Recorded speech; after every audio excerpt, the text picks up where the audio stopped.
ini ke Pakai rekayasa industri yang biasa disebut Rekin. Yuk langsung aja ikutin kita. Let's go.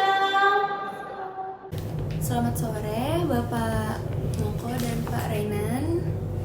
Sebelumnya perkenalkan, nama saya Sevita Rizkyati dan Nama saya Nurul Mustaba. ya, jadi kami perwakilan dari Universitas Gunadarma jurusan Ilmu Komunikasi, dan sebelumnya kami sangat berterima kasih atas kesediaan Bapak untuk meluangkan waktunya menjadi narasumber dalam wawancara ini. Kami berharap dapat memperoleh wawasan yang tentunya akan sangat bermanfaat bagi kami dan orang lainnya. Baik, langsung aja untuk ke pertanyaan.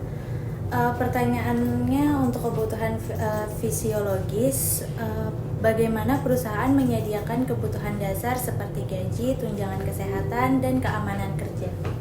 Ini sebenarnya kan bagian keuangan ya, kalau sumber dananya yang pasti kan kita kan bisnisnya, nanti mungkin Pak Renan bisa tambahin Pak Renan atau lengkapi Pak Renan. Jadi kalau bisnis kami kan itu kan di EPC ya. Jadi itu kalau secara sales atau secara penjualan kita tuh mengandalkan bisnis tersebut gitu. Bisnis sales dalam hal ini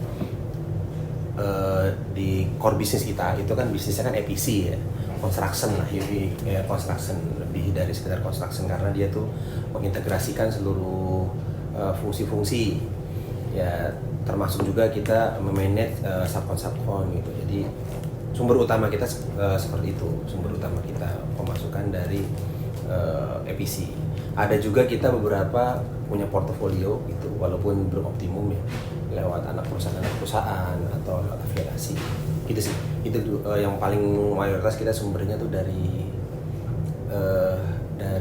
EPC itu. Nah, dari pemasukan atau dari sales yang ada ya, kita juga punya beberapa strategi kan untuk tadi poinnya kan untuk karyawan ya, mensejahterakan karyawan atau membuat karyawan itu nyaman. Itu ada beberapa strategi yang turunannya itu berdasarkan hasil survei kita gitu sih.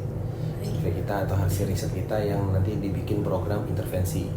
Nah, itu tugas dari HR untuk membuat intervensi itu. Ya, kita EPC ya, EPC di bidang ini tadi, industrinya tuh power and mining, refinery, oil and gas, petrochemical, dan di overseas juga gitu sih.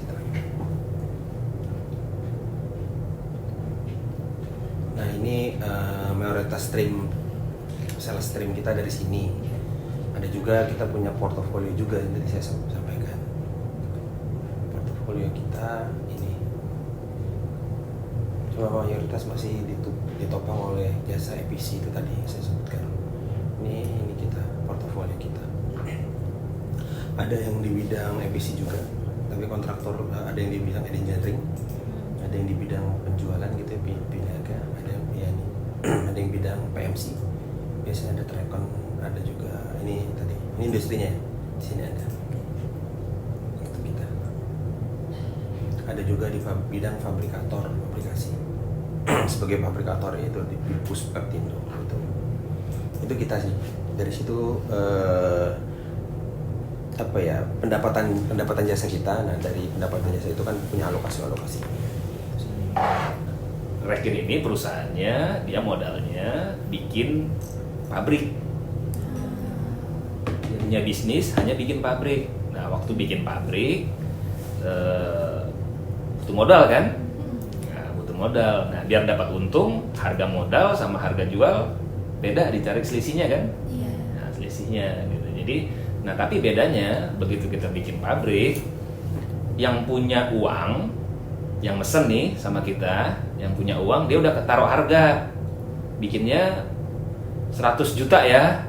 Oke, nah Rekin ngemodalin, dia ngelihat, wah ini kita ambil untungnya nih 10 juta, kita ngeluarin modalnya 90. Nah 10 jutanya itu tadi jadi revenue, terus jadi laba itu untuk gaji karyawan, terus laba itu tadi untuk apa tadi pertanyaannya?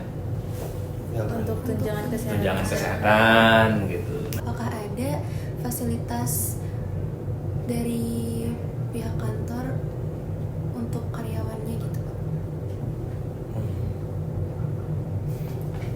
saya nih yang ada tampil di sini. Boleh. Oke, dari itu kan ya, dari pertanyaan itu kan berarti bagaimana perusahaan mendorong interaksi ya. Nah, interaksi antar karyawan itu penting ya, terutama untuk kita kolaborasi kan. Ya biar nggak soalnya salah satu bentuknya kalau teman-teman lihat tuh kan ruangan kita tuh kan terbuka ya, jadi nggak sekat-sekat gitu. Itu diharapkan kita tuh nggak silo gitu. Jadi kita bisa bebas berinteraksi atau bahkan kita punya open space lah. Open space misalnya kayak di tempat sini ada tempat kopi, kadang kita kumpul di situ. Ada juga di depan itu kita bisa kerja di situ, atau bahkan kita bisa kalau lagi kolaborasi misalnya kami sama tim lain bisa di tempatnya mereka, kita kerja di situ gitu. Itu dari situ. Dari fasilitas juga kita kan juga didukung, ada masjid juga, ada tempat ngopi misalnya atau tempat ngerokok gitu ya.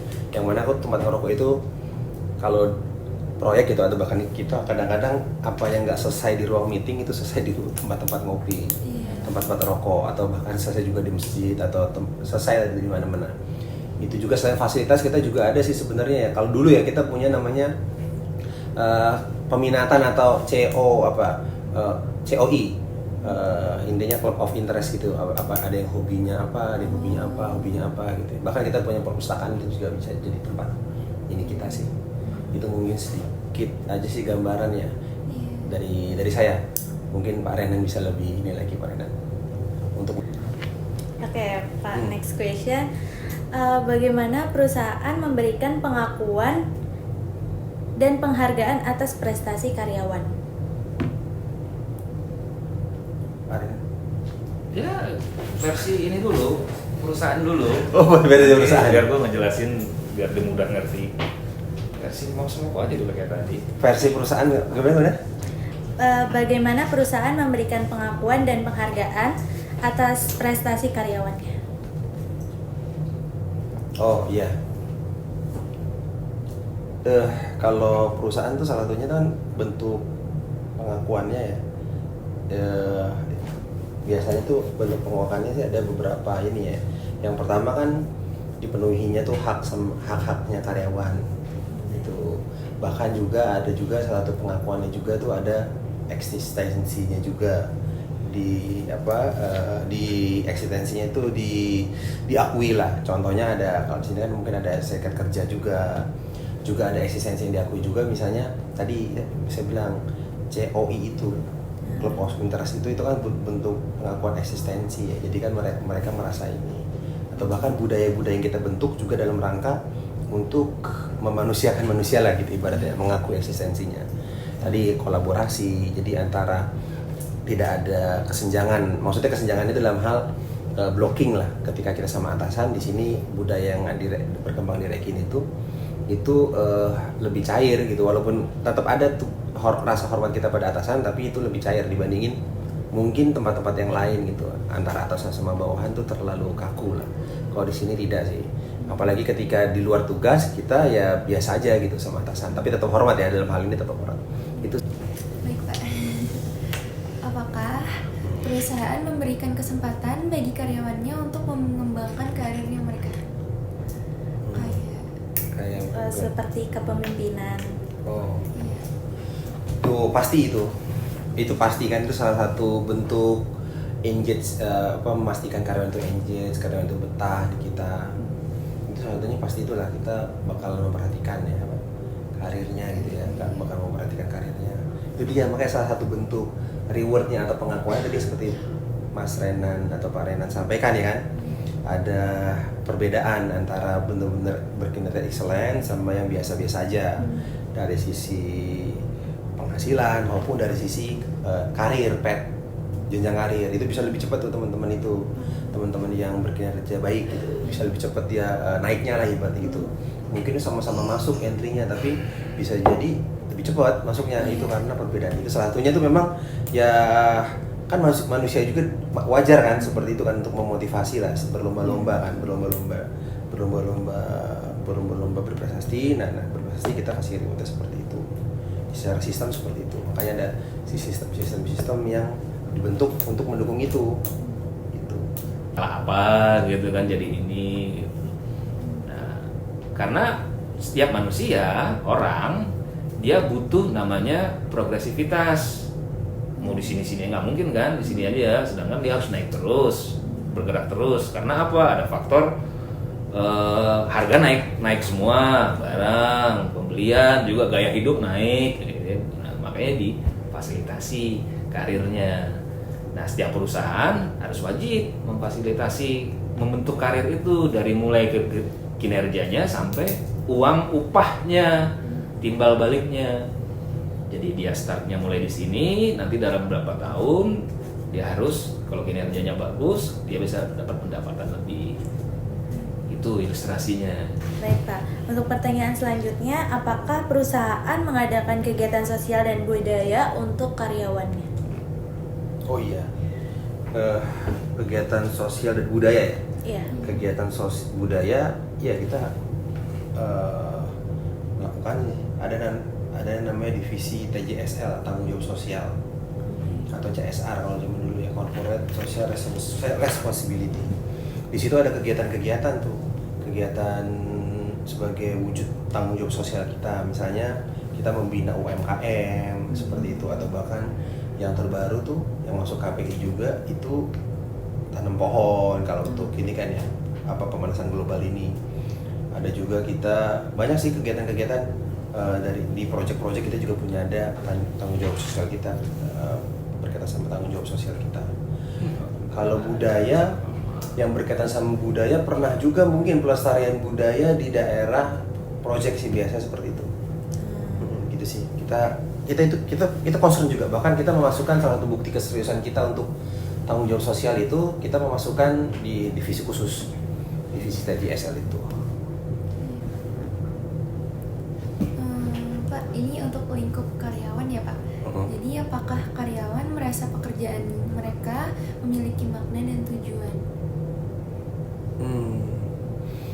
Oke. Oh, berat itu pertanyaannya. Makanya berat.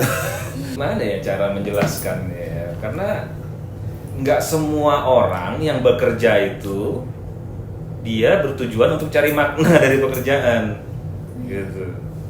Jadi sebenarnya lebih ke makna dan tujuan pekerjaannya itu passionate bahasanya. Nah, kalau teman-teman punya passion, kerjaan kan nggak akan mudah merasa lelah, nggak akan mudah. Nah itu. Nah memang di perusahaan diharapkan semua karyawan tuh passion terhadap kerjaannya. Tapi itu bukan hal yang mudah. Nggak semuanya orang punya passion. Ya kayak teman-teman aja masuk ke Gunadarma jurusan komunikasi, passion nggak? Jujur. Jurusan apa enggak? Ayo. Kalau saya S1 saya. Iya. S1 saya komunikasi, gitu. S2 saya baru saya manajemen bisnis. S1 saya, ya saya passion karena saya suka desain, karena saya masuk advertising kan. Jadi suka desain, suka komunikatif, gitu. Suka nge-range acara. Jadi begitu masuk kuliah, ya saya passion ngejalaninnya, gitu. Ilmu komunikasi, dan itu kepake. Tapi apakah waktu saya punya passion itu saya teruskan di dunia pekerjaan? Nggak tentu juga. Ternyata lapangan pekerjaannya nggak ada, banyak gitu, saingannya banyak. Nah, akhirnya saya milih dunia keuangan dulu, baru SDM. Tapi saya dulu passion di. Nah, tapi untungnya ilmu komunikasi saya masuk di SDM, ya, HRD, ternyata kepake, cocok. Karena HRD itu harus banyak komunikasi sama orang. Nah kayak gitu-gitu. Jadi belum tentu orang makna dan tujuannya itu